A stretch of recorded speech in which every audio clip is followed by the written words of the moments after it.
আমরা জিলহজের প্রথম দশকের তাৎপর্য এবং গুরুত্ব সম্পর্কে জানি না বললেই চলে। এই কথাগুলো বারবার বলা দরকার।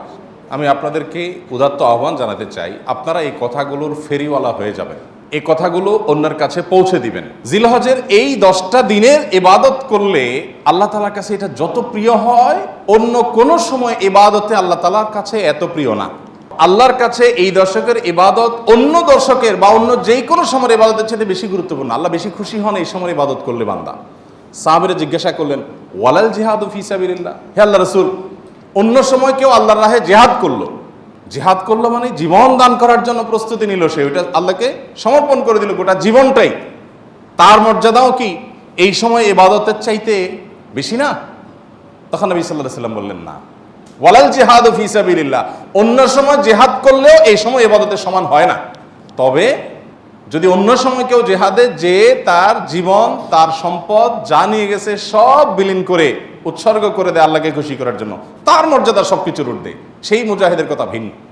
বাকি সাধারণ জিহাদের চাইতেও এই দশকের ইবাদতের মর্যাদা আল্লাহর কাছে অনেক বেশি। ভাইরা আমার, আমি খুব আকুতি করি সব জায়গায় সব সময় যে এই দশকের ইবাদত আমরা সাবকন্টিনেন্টের মানুষ আমরা জানি না। আমাদের মানুষকে জানাতে হবে, জানাবার জন্য কিছু কাজ করতে হবে। সাহাবীদের কেউ কেউ এই দশক শুরু হলে এই দশকের 10টা স্পেশাল আমল আছে, এই আমলগুলো করবার জন্য কেউ কেউ বাজারে চলে যেতেন, উদ্দেশ্য অন্যদেরকে জানানো। তো সেই দশকের আমলগুলো আমরা করবো তো ইনশাআল্লাহ। আমি সংক্ষেপে বলছি আমলগুলো কি কি। নাম্বার 1, আল্লাহকে বেশি বেশি স্মরণ করা, জিকির করা। আল্লাহ সুবহানাহু ওয়া তাআলা কোরআনে কারীমে বলেছেন, উযকুরুল্লাহ ফি আইয়ামিন মা'দুদাত, নির্দিষ্ট দিনগুলোতে তোমরা আল্লাহর জিকির করো, বেশি বেশি স্মরণ করো, আল্লাহর স্মরণটা বেশি বেশি হবে। এখন স্মার্টফোন, এটার এঙ্গেজমেন্ট আমাদেরকে আল্লাহর স্মরণ তো পরের কথা, দুনিয়ার অন্য কোনো কিছু স্মরণ করতে দেয় না। এজন্য এটা নিয়ন্ত্রণ করা ছাড়া মানুষ কখনো মুত্তাকি হওয়ার কোনো সুযোগ নাই। নেক্সট সূরাতে শয়তান আসে যে আমি তো ওয়াজ শুনি মোবাইলে, নেক্সট সূরাতে শয়তান আসে আমি তো কোরআন তেলাওয়াত শুনি। আরে ভাই, ওয়াজ শুনেন আর কোরআন তেলাওয়াত শুনেন, প্রত্যেকটা জিনিসের একটা লিমিটেশন আছে। ফরজ নামাজ চলে যাচ্ছে, আপনি মোবাইলে কোরআন তেলাওয়াত শুনতেছেন, সওয়াব হবে না গুনাহ হবে? আপনি ওয়াজ শোনার নাম দিয়া আজে বাজে জিনিসও দেখছেন, চান্সে এসে যাচ্ছে চোখের সামনে, ক্লিক করে দেখে ফেলছেন, তাহলে আপনার জন্য এই মোবাইল টিপাই জায়েজ নাই, কারণ আপনি নিয়ন্ত্রণ করতে পারেন না। ভাইরা আমার, এই দশকে আল্লাহর স্মরণ যেন হয়, সেজন্য অন্য সময়ের মতো বিশেষভাবে স্মার্টফোনের নিয়ন্ত্রণ খুব বেশি জরুরি, খুব বেশি জরুরি। আল্লাহ আমাদেরকে তৌফিক দান করুন। আল্লাহর স্মরণ কিভাবে করবেন? যত প্রকার জিকির আছে সেগুলো করবেন, কোরআন তেলাওয়াত, সকাল সন্ধ্যার জিকির, উঠতে বসতে জিকির, দোয়া, সেগুলো পড়বেন বেশি বেশি। আর স্পেশালি বিশেষভাবে একাকী বসে চিন্তা করবেন, আল্লাহ তাআলা আমাকে সৃষ্টি করেছেন, কত মানুষ আছে যে আমার মতো নেয়ামত পান নাই, আল্লাহ তাআলা আমাদেরকে কত নেয়ামত দিয়ে রেখেছেন। সেদিন এক ভদ্রলোকের একটা প্রশিক্ষণে অংশগ্রহণ করেছে, উনি প্রশিক্ষণ দিতে গিয়ে একটা কথা বললেন যে ভাই, আমাদের সাথে শিম্পাঞ্জির মিল 99.কত% যেন উনি বললেন, অর্থাৎ 100-র কাছাকাছি, সামান্য একটু বেশ কম হওয়ার কারণে ও শিম্পাঞ্জি হয়েছে, আমি মানুষ হয়েছি। আল্লাহ তাআলা সৃষ্টি করছেন যে সব কিছুতে প্রায় কাছাকাছি, একটু পার্থক্য, এই জন্য আমি মানুষ হয়েছি, আর সো ওইটা হয়েছে। এই যে পার্থক্যটুকু, এই সামান্য পার্থক্যটুকু যদি একটু হেরফের হয়ে যায়, মানে 0.1% বা তারও অর্ধেকও যদি হেরফের হয়, তখন একটা মানুষ বিকলাঙ্গ হয়ে, প্রতিবন্ধী হয়ে জন্ম নেয়। সবই ঠিক আছে, শুধু ওইটুকু একটু বেশ কম। আল্লাহ তাআলা কত পারফেকশন এনেছেন আমার মধ্যে, কত পারফেক্ট আমাকে বানিয়েছেন। আল্লাহর নিয়ামত নিয়ে চিন্তা ভাবনা করে, এটা আল্লাহ স্মরণের অংশ। সেদিন এক ডক্টরের কাছে গেলাম, প্রফেসর, সিনিয়র মানুষ, তিনি দীর্ঘ সময় আমাকে বোঝাতে লাগলেন বিভিন্ন বিষয়, আল্লাহ কিভাবে আমাদেরকে সৃষ্টি করেছেন। আমি তো সায়েন্সের ছাত্র না, মুগ্ধ হয়ে গেলাম শুনে, সুবহানাল্লাহ, কিভাবে সম্ভব? আমরা যে খাবার গ্রহণ করি সেগুলো কতগুলো ধাপে মল হয়ে, মূত্র হয়ে আমাদের শরীর থেকে বের হয়, তার আগের ধাপগুলো কি, কিভাবে এগুলো আল্লাহ রাব্বুল আলামিন এইভাবে সেট করলেন। এটা এইভাবে কাকতালীয়ভাবে হতে পারে না কোনো পরিকল্পনা ছাড়া। মলদার সম্পর্কে বললেন যে মলদার নিচে, এখানে আল্লাহ পিঠে দিয়ে দিতেন, বুকে দিয়ে দিতেন, তাহলে আপনি কিভাবে আপনার শরীরের আবর্জনাগুলো বের করতেন? কত কঠিন হতো। পারফেক্ট জায়গা আল্লাহ সেট করেছেন। আবার সেটাকে এমনভাবে আল্লাহ তাআলা তৈরি করেছেন যে মলমূত্র এমনিতে বের হয়ে যায় না, ওইটা বন্ধ থাকে। আবার যাতে বের হওয়া সহজ হয় তার জন্য পানি যতটুকু প্রয়োজন মলের সাথে ততটুকু দেওয়া হয়, আঠালো পদার্থ তৈরি হওয়ার ব্যবস্থা করা হয়, না হলে এটা ছিঁড়ে যাবে, ফেটে যাবে। মানে কত কিছু যে আছে। প্রায় 2.5 ঘন্টা, আমি একটা রোগী, আমাকে উনি 2.5 ঘন্টা সময় দিলেন। অবশ্য রাতে অন্য রোগী ছিল না, কেউ, সব শেষ রোগী ছিলাম আমি। 2.5 ঘন্টা উনি আমাকে বোঝালেন এবং আমি মুগ্ধ হয়ে গেলাম, সব ভুলে গেছি আমি কাজ কাম বাদ দিয়ে। সুবহানাল্লাহ। বললেন যে ভাই, আল্লাহ তাআলা কি নিয়ামত আপনার ভিতর দিয়ে রাখছে, আপনি এটা বুঝেন তো আপনার কপাল সিজদায় অবনত এমনিতেই হয়ে যাবে। তো আল্লাহর স্মরণের অংশ হিসাবে এগুলো, যে আল্লাহর কুদরত নিয়ে চিন্তা করা। আর সব বাদ দেন, আল্লাহ আমাকে হাত পা সুস্থ রেখেছেন, কত মানুষ অসুস্থ। সাধারণ নেকামলগুলো বেশি বেশি করবেন। সাধারণ নেকামল যেমন কোরআন তেলাওয়াত করা, দান সাদাকা করা, নফল রোজা রাখা, তাসবিহ তিলাওয়াত করা, ভালো কথা বলা, সৎ কাজের আদেশ দেওয়া, অসৎ কাজ থেকে বাধা প্রদান করা, এই রুটিন ভালো কাজগুলো, নর্মাল ভালো কাজগুলো পরিমাণে বেশি বেশি বেশি বেশি করতে থাকবে। 3 নম্বর আমল হলো গুনাহের কাজ এই 10 দিন অন্তত অন্য সময়ের চাইতে একটু হলেও কমাবার চেষ্টা করবেন, গুনাহের লাগামটা ধরার চেষ্টা করবেন। কারণ এই দশক মর্যাদার দশক, এই দশক আমলের দশক। অতএব এই টাইমে গুনাহ করলে অন্য টাইমে গুনাহের চাইতে বেশি ভয়াবহ হবে, এটা কমাবেন।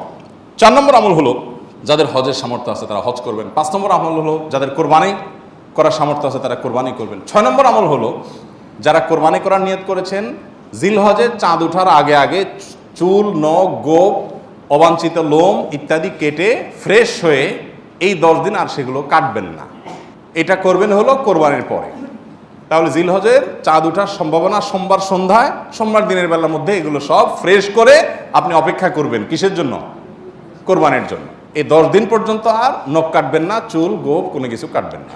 এটা কোরবানি যিনি করবেন তিনি করবেন। যদিও কোনো কোনো বর্ণনার আলোকে বোঝা যায় যারা কোরবানি করবেন না তারাও যদি এটা করেন তাদেরকে আল্লাহ তাআলা আজর দান করবেন। 7 নম্বর আমল হলো তাকবীর, তাহমিদ, তাহলিল বেশি বেশি পড়া। ফাকফিরু ফিহিন্না মিনাত তাকবীরি ওয়াত তাহমিদি ওয়াত তাহলিল। নবী সাল্লাল্লাহু আলাইহি সাল্লাম বলেছেন এই দশক যখন শুরু হবে তখন তোমরা বেশি বেশি তাকবীর বলবে, মানে আল্লাহু আকবার বলবে, বেশি বেশি তাহলিল বলবে, বেশি বেশি তাহমিদ বলবে, লা ইলাহা ইল্লাল্লাহ বলবে, আলহামদুলিল্লাহ বলবে। এই জন্য এই 10 দিন পুরো সময় জুড়ে এটা করবেন। ওই যে বলছিলাম শুরুতে সাহাবীর কথা, একজন সাহাবী এই দশক শুরু হলে বাজারে যেতেন শুধু কি জন্য? এই আমলটা করার জন্য। বাজারে যেয়ে সবাই বাজার কেনাকাটায় ব্যস্ত, উনি যাই উচ্চস্বরে বলতেন আল্লাহু আকবার, আল্লাহু আকবার, লা ইলাহা ইল্লাল্লাহু, আল্লাহু আকবার, আল্লাহু আকবার, ওয়ালিল্লাহিল হামদ। এর উনি বাজারে গিয়ে বলতেন। উদ্দেশ্য কি? অন্যদের যত স্মরণ। এখন আপনি ভূমিপল্লীতে কয়েকটা দোকান আছে অথবা চিটাগাঙ্গে বাজার আছে, আপনি বাজারে যায়া সবাই কেনাকাটায় খুব সিরিয়াস মুডে আছে, আপনি যাই যদি সেখানে জোরে জোরে বলেন আল্লাহু আকবার, আল্লাহু আকবার, লা ইলাহা ইল্লাল্লাহু, আল্লাহু আকবার, আল্লাহু আকবার, ওয়ালিল্লাহিল হামদ, কি হবে দৃশ্যটা বলেন তো? এটা আপনি যদি বলেন সবার মধ্যে, অনেক লোক বাজারে, মাঝ বাজারে জমজমাট, আপনি যাই জোরে জোরে এটা বললেন, কি করবে সবাই? সবাই থাকায় বলবে ব্যাপার কি, সমস্যা আছে নি, কোনো অসুস্থতা আছে কিনা বেচারা, এটা না বলবে। ওই যে সবাই যে অসুস্থ, সবার যে ইমানের রোগ, তাকওয়ার রোগ, এই জন্য সুস্থ মানুষকে কি মনে হয়? অসুস্থ মনে হয়, কারণ এটা তো দেখতে অভ্যস্ত না সে। আমি এই জন্য বলি ভাই, এই সুন্নতটা ওই সাহাবীর সুন্নতটা জিন্দার নিয়তে একটু দোকানে যায়, যা সবাই চা খাচ্ছে একটু একটু চিৎকার করে বলার দরকার, একটু জোরে বলেন যাতে তারা শুনে। যদি দেখেন যে তারা অন্যভাবে তাকাচ্ছে, বুঝতেছে না, পিঠে হাত দিয়ে সুন্দর করে একটা মুচকি হাসি দিয়ে বলেন ভাই এই দর্শকে বেশি বেশি তাকবীর পড়তে হয় তো এই জন্য আমি একটু জোরে বললাম যাতে আপনার স্মরণ হয়। দেখবেন সেখান থেকে অনেকের বিবেক খুলে গেছে, উনি পড়বে ইনশাআল্লাহ। চেষ্টা করা যাবে তো ইনশাআল্লাহ। তাহলে তাকবীর, তাহমিদ, তাহলিল জোরে পড়বেন। আমি প্রতি বছর আপনাদেরকে এই কথা শুনাই, এবছরও বলি। সেটা হলো মিডল ইস্টের বিভিন্ন দেশে দেখা যায়, বিশেষ করে সৌদি আরবে, সামাজিক সৌন্দর্য। বিভিন্ন গলিতে যখন ঢুকবেন জিলহজের এই 10 দিন আপনি দেখবেন তাদের গেইটের ওখানে ছোট্ট একটা ওই যে ব্লুটুথ ডিভাইস লাগানো আছে, এখানে সারাক্ষণ তাকবীর সুমধুর কণ্ঠে চলছে, আল্লাহু আকবার, আল্লাহু আকবার, লা ইলাহা ইল্লাল্লাহু, আল্লাহু আকবার, আল্লাহু আকবার, লিল্লাহিল হামদ। অথবা অন্য তাকবীর চলছে, আল্লাহু আকবার কাবীরা ওয়ালহামদুলিল্লাহি কাসীরা ওয়া সুবহানাল্লাহি ওয়া বিহামদিহি বুকরাতাও ওয়া আসীলা। সব জায়গা, দোকানে যাবেন, মার্কেটে যাবেন, এখন আস্তে আস্তে সৌদি আরব থেকে এগুলো হারিয়ে যাচ্ছে, দুঃখজনক, কিন্তু ছিল এগুলো। এবং এখনও অনেক জায়গা আছে যে দোকানদার ওই মৃদু কণ্ঠে এটা চালায় রাখছে। আর আমাদের ঈদুল আজহা আসছে, এখন জাগানাকা গানের ছোটে আপনি হাঁটতে পারবেন না কোথাও। গরুর বাজার, ছাগলের হাট, গান চলে। এখানে আমি যখন ভূমিপল্লী ছিলাম, এইখানে যে বাজার হয়, আমি যাই থামাইছি 2 দিন, যাই সেখানে কমিটির লোকদেরকে ধরলাম, ভাই ঈদুল আজহা একটা ধর্মীয় দিবস, কাজটা ধর্মীয়, আর সেখানে আপনি জাগানাকা গান লাগায়া গরু বেচতেছেন, ছাগল বেচতেছেন। আল্লাহ তো বিবেক দিছে অন্তত, এখানে অন্য কিছু লাগান, এটা কি রে ভাই? আর আপনার গানের অত্যাচারে আশপাশে মানুষ ঘুমাইতে পারে না, থাকতে পারে না, এ কি মানুষ? এ কোনো মনুষ্যত্ব তো থাকার কথা না। 2 বার আমি গেছি শরীরে, এবং যা তাদেরকে অনুরোধ করে হাতে পায়ে ধরে বুঝায় থামাইছে। সারা বাংলাদেশে এই চিত্র, আপনি কয় জায়গায় যাবেন যে জাকানাকা গান চলছে, চলার কথা তাকবীর তাহমিদ তাহলিল। তো আমরা চেষ্টা করবো তো ইনশাল্লাহ তাকবীর তাহমিদ তাহলিল করার, বাচ্চাদেরকে শিখিয়ে দিব। আর আরাফাতের দিন সকাল থেকে, জিলহজের 9 তারিখ ফজর থেকে নিয়ে 13 তারিখ আসর পর্যন্ত প্রত্যেক নামাজের পরে একবার করে তাকবীরে তাশরিকটা বিশেষভাবে পড়তে হবে, নারী পুরুষ সবাই।